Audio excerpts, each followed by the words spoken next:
आज अर्थसंकल्पीय अधिवेशन आजपासून सुरुवात होते आहे आणि निश्चितच आजचा पहिला दिवस राज्यपालाच्या अभिभाषणानंतरचं कामकाज दुपारपर्यंत नेहमीप्रमाणे होणार. पण या अधिवेशनामध्ये सर्वात प्रामुख्याचे मुद्दे शेतकऱ्यांच्या संदर्भात असतील.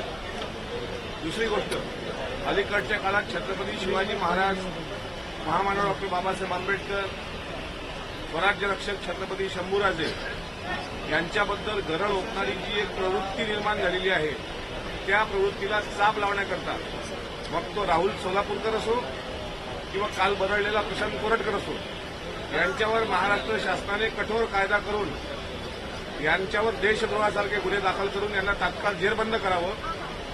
काल परवा इंद्रजित सावंतांना धमकी दिल्यानंतर काल कोरटकरने एक व्हिडिओ ट्विट करताना दिलगिरी व्यक्त न करता, माफी न मागता, एखादा चोर डल्ला टाकल्यानंतर जसं स्वतःला उजागर समजतो तशा प्रकारचं जे वर्तन केलं ते खपवून घेतलं जाणार नाही.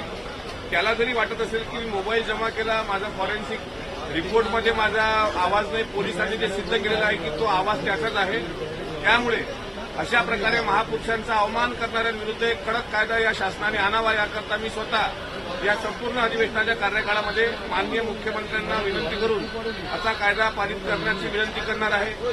नव्हे तर अर्धा तास चर्चा मी त्यावर लावलेली आहे. दुसरी महत्वाची गोष्ट सांगण्याचं, काल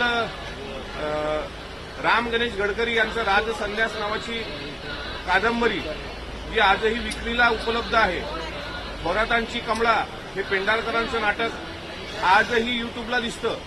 यामधून छत्रपती संभाजी महाराजांची अत्यंत खालच्या पातळीवर बदनामी केल्या गेलेली आहे.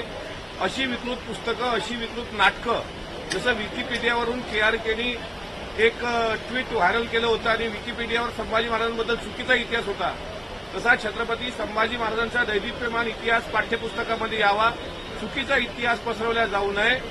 आधी थोरातांची कमळा, मोहित्यांची मंजुळा, रायगडाला जेव्हा जाग येते, राजसन्यास सारख्या कादंबऱ्या ह्या कायमच्या हद्दपार व्हाव्या, याकरता सुद्धा महाराष्ट्र शासनाने कठोर पाऊल उचलावं आणि छत्रपती संभाजी महाराजांचा दैदिप्यमान इतिहास पाठ्यपुस्तकामध्ये अंतर्भूत करावा, ही विनंती या अधिवेशनात मी जोर लावून धरणार आहे.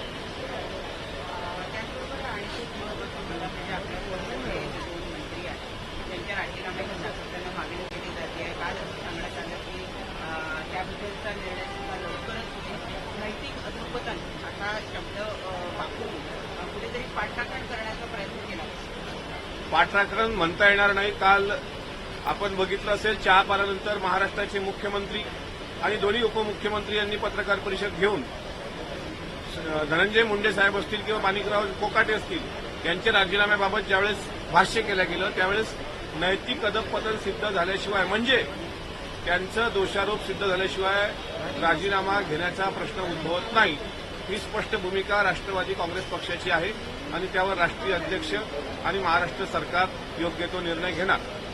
तुम्ही म्हणताय की उपमुख्यमंत्री अजितदादा म्हणतायत की या राज्यामध्ये शाहू फुले आंबेडकरांचं राज्य आहे, मात्र नगर जिल्ह्यामध्ये तुमच्या पक्षाचे आमदार संग्राम जगताप हे वर्णद्वेषी वक्तव्य करतात किंवा एका विशिष्ट समुदायाला टार्गेट करताना पाहायला मिळतात, जिहादी म्हणतात. नाही, निश्चित राष्ट्रवादी काँग्रेस पक्ष शिवशाहू फुले आंबेडकरांना मानणारा होता, आहे आणि राहणार. पण दोन समाजामध्ये दुही निर्माण होईल असं कुठलंही वक्तव्य जर पक्षाच्या कोणी आमदारांनी केलं असेल तर त्या संदर्भात स्वतः अजितदादा जागरूक आहेत, ते त्यांना योग्य ते समज देतील आणि मी त्यांचं वक्तव्य ऐकलं नसल्यामुळे त्यावर भाष्य योग्य वेळीच मी करणार.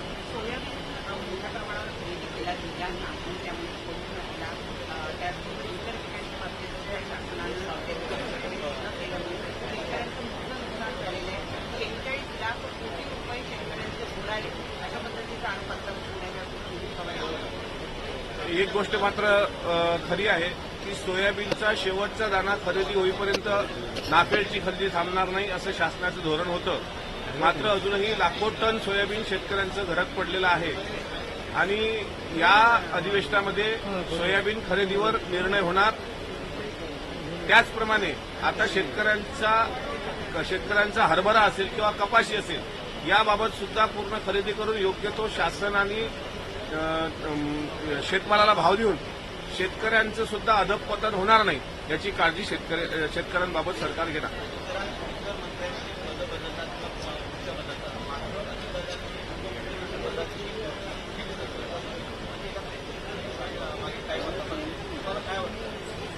नाही, पण त्यावर मुख्यमंत्र्यांनी उत्तर दिलंय की आमच्या खुर्च्या बदलत राहतात. त्यामुळे 2 खुर्च्या बदलल्या, तिसरी खुर्ची बदलला. बदलेल ना बदलेल. उपमुख्यमंत्री पदही बदलून पुढे ते पद बदलेल असं स्वतः देवेंद्र फडणवीस साहेबांनी सांगितलं.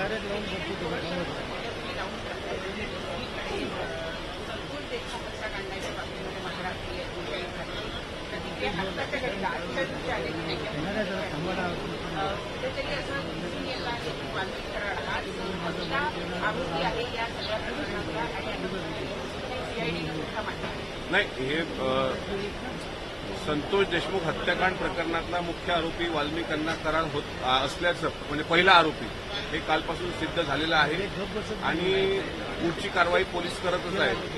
पण एक आरोपी मला वाटते जात मुचुलक्यावर, त्यातला जो आरोपी होता त्याला आज जामीन मिळाला.